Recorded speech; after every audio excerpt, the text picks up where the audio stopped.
Welcome to The Being Leader. I'm Annabelle Graham. Hi everyone, thanks for joining me on the podcast that gets us to think about how we need to be as leaders right now and really consider where we put our attention, how we show up and the impact that we have in work and life. So in the last few episodes, we've been focusing on us as leaders, really thinking about how we're being and how we're showing up in our working lives, with our teams, and sometimes even at home as well.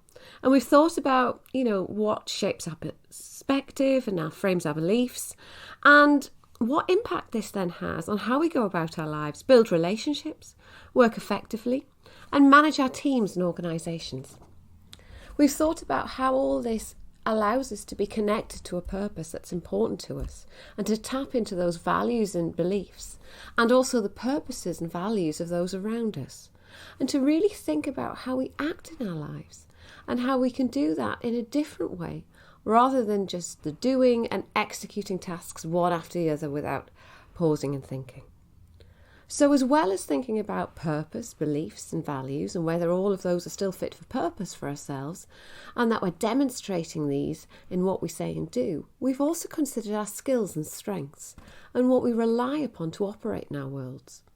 We've thought about our behaviour and the patterns that create that behaviour, the rackets that we have, the games that we play, and considered whether we truly approach all of our interactions having managed ourselves, being deliberate in our actions and conscious of the impact that we have.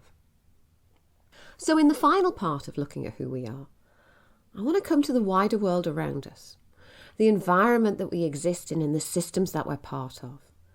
So we'll think about how we respond and what this can appear like to others and what we can do to be in control and feel better aligned. So if we think about the environment in which we work, like that be work environment, home environment, society, we're in control of it, right? The environment, the context around us. Or do we sometimes feel buffeted by it, blown around like a piece of flotsam, at the mercy of every change of direction, every gust that comes our way? Well, that largely depends on your response to the external factors around you and your mindset. For some people, we can be super positive when we end up being having to change direction all of the time. For others of people, it can be hugely stressful. And if we look at the last few months, we've all been going through varying changes in our environments. A global pandemic has forced us to look at what we do, how we work, how we live, and how we operate. And it's given us a sharp jolt like never before. And the environment just keeps on shifting. And this means our mindsets do too. So just think of everything that you've had to consider in the last 5 to 6 months. We thought about, how do I keep myself, my family and my loved ones safe when there's a virus around us that we can't see, control or understand? How do I go about working from home? I can't go out, I can't do what I normally do and interact with all those things that I see as normal. It's all been taken away. And in that situation, what do I do as a leader, as a business owner? I don't have all the answers. I don't know what to do next. I don't know how to control the change. It's happening too fast. And for some business owners, that was just like putting their heads in their hands and screaming, especially when the business was stopped overnight or couldn't trade. Morally, we have a right to look after our workers, to look after ourselves and to look after our families. But equally, how do we survive when we haven't necessarily got the money coming in? And for those people who worked in a freelance or the gig economy, then equally this had similar challenges. For some people, their businesses absolutely took off overnight and they were struggling to cope with it. For others, it completely halved overnight and they no longer had any income. And for some, it vanished entirely. That's a huge amount of change. In some cases, literally overnight. And it makes you feel anxious just thinking about it. And if we think about that anxiety, that's what people across the world have been doing. In some cases, they've been escalating things, catastrophizing things, making things bigger in size than they are within the system, or thinking of themselves as bigger than the system when they actually are. And when that ripple effect happens, and that wider environmental system isn't working as we thought it should. And it's so massive and so challenging and so disruptive. It makes us behave in ways that we maybe wouldn't choose to behave in because we're in a state of panic or denial or disbelief. It means we forget the skills, the resources, the strengths that we have because we're trying to deal with both confusion and speed of change. And that speed of change is often the most unsettling part of it. And when these things happen, when we have these huge changes to our lives, we get fixated on how these things that we thought were important are. Those things that shaped our belief, and that may mean that we're no longer opening to listening to new ways of thinking. We're stuck in those old ways. We're stuck to going back to what was. Thinking about when we can control things, and we hang on to goals, habits, patterns of behaviour, which are often no longer viable anymore. So just pause for a minute and reflect on what happened in lockdown. And think about, did I recognise this in me, in my family, in the people around me, in my team? So for some people, they went into shock. And that could have been, literal paralysis. What do I do now? For others, it was panic buying. Remember the toilet roll queues. For some, it was catastrophising, thinking that the world would end and that we would never be able to leave the house again, which in many cases seems a little bit over the top, but our brain makes us do weird things, and that happened. We then had those people who sort of skipped the shock bit and went straight into denial. And they were the ones who had the words, "Do you know, it's nothing, it'll blow over. It'll be a few weeks and then we'll be back to normal." Oh, it isn't. Oh, well, by the autumn it'll be okay. Note, if you're still saying this, then you're still firmly in denial. It isn't going away anytime soon. It's going to continue. Get with the programme. We then had the people who moved into blame mode. It's the government's fault. They should have acted sooner. They should have closed the borders. We should have ordered more PPE, everything, and onwards and onwards and onwards. Because it's always easier to blame someone or something else, because it means we can avoid any involvement or responsibility. The next stage, we move on to that blaming ourselves. We need to make sure that we're safe, that we don't go out, that we maintain social distancing, that we disinfect everything to within an inch of its life because we can't be too careful. We need to take this on ourselves. And if we don't do that, then we're at fault. And then we have the slump of depression.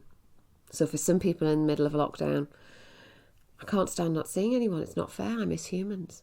I've not left the house in weeks. I can't cope with this. And then you had those who adapted, who said, okay, I accept it, it's fine. In fact, actually, I quite like it. We need to work virtually, great. We can do Zoom drinks. The gym is out, so walking, running and online classes are in. We're in it for the long haul. So what does the new way of being look like? Is it more local, more connected, more in nature, less consumer driven? Do you recognise any of those? Just think, which one were you? How did those responses play out in your family, your friends, your team?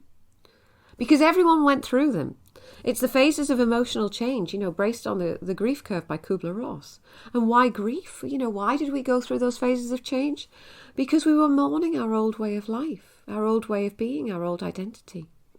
Everyone being at home and unable to go about everything that they were used to doing, going to theatres, pubs, restaurants, even the hairdressers, the gym. That was suddenly just stripped away. And our behavioural preferences also gets overlain on this change curve. And we can see that play out in our behaviour. We had those action-orientated, fast-paced people. Now, they just did more. That was their way of coping with change.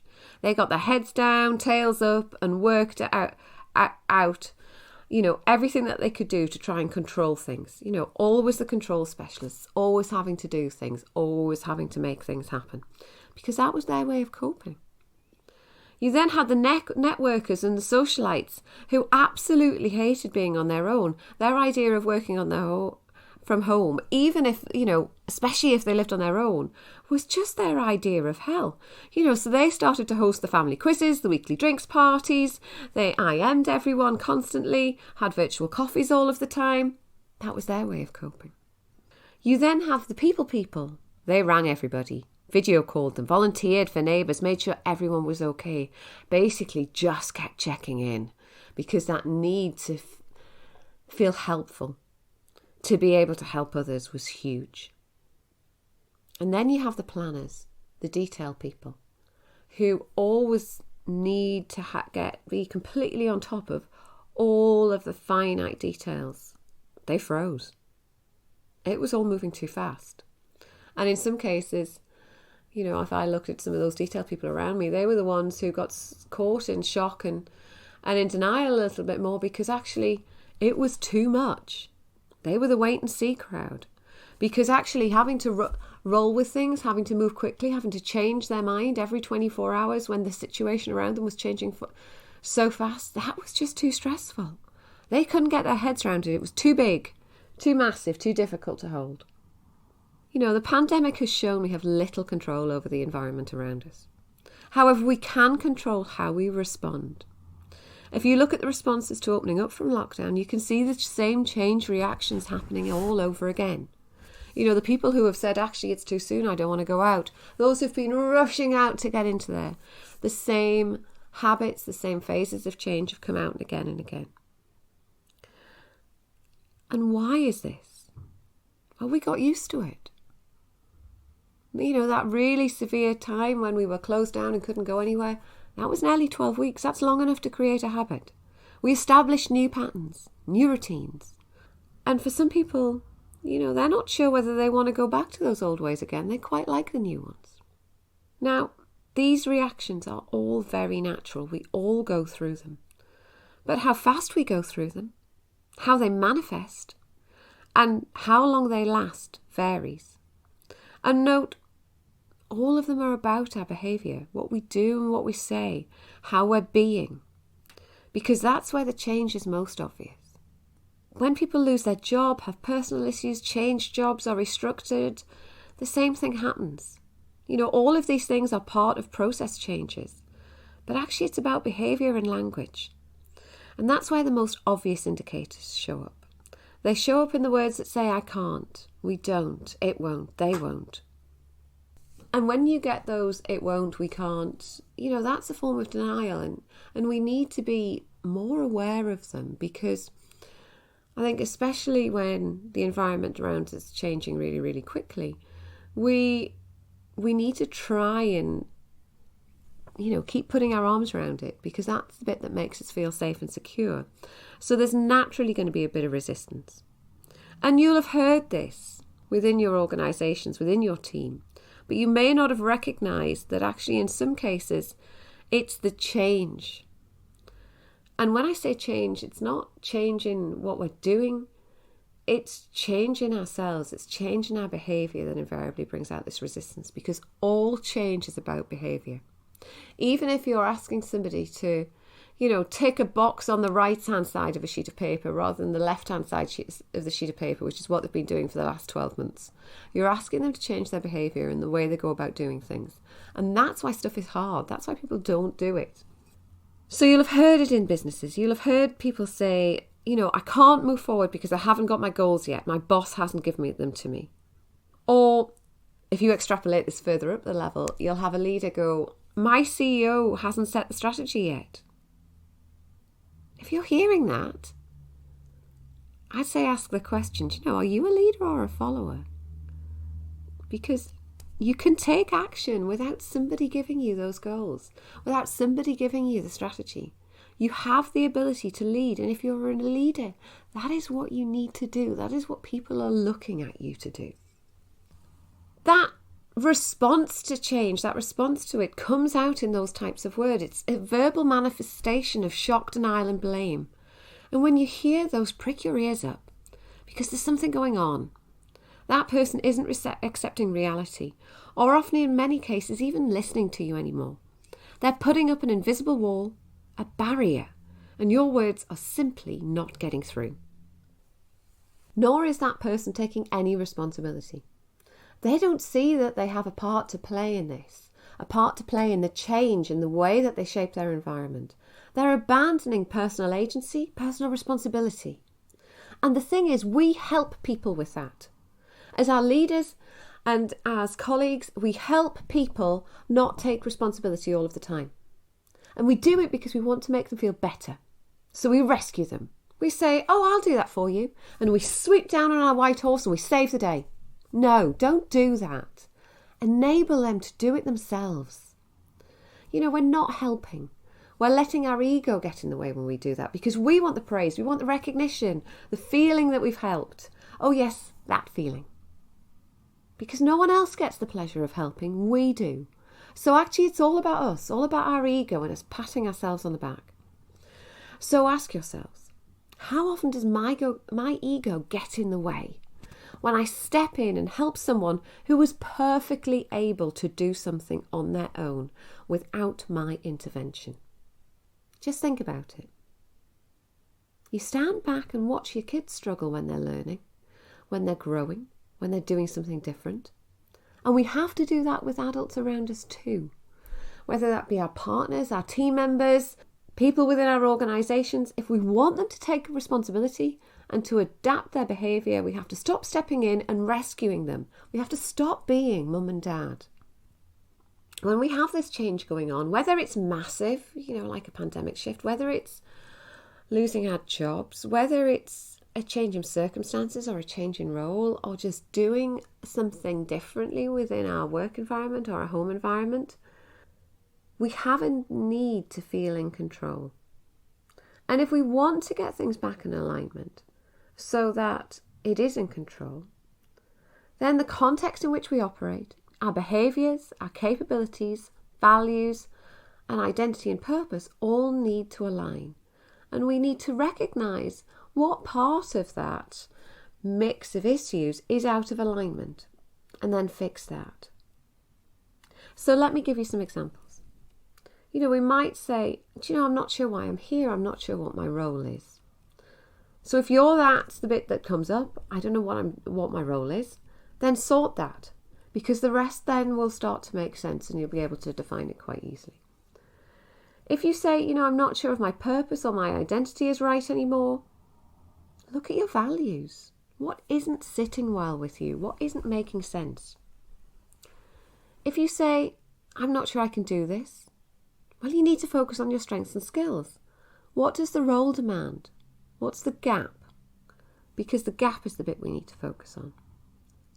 If the issue is, I'm not getting the response I want, I don't get on with A, B, C, D, then the issue is how you're behaving. Because you can't change somebody else's behaviour, but you can change your own. And in changing your own, you will get a different response from somebody else. So, look inside first, do the work, then move forward. So think about, what do I need to be doing differently? And then finally, it could be, my family, my work situation, my home situation has changed. What do I do now? Well, go back to the start of this list. Think about each area. In answering them, you'll have the answers to get back to the control. Think about your purpose and what you're there to do. Think about what's important to you. Think about the skills that you have. Think about how you're going about things. And that will start to shape the context in which you're in, the environment in which you're in. In changing the environment in which you're in, that could either be through things that you can actually do, or through things that you can influence through other people. Either way, you can only control what is within your control. And really, the things that are outside of your control aren't really worth worrying about. There's a lovely quote by the producer Sonia Friedman. And she says, you have control over 3 things: what you think, what you say, and how you behave. To make a change in your life, you must recognise that these gifts are the most powerful tools you possess in shaping the form of your life.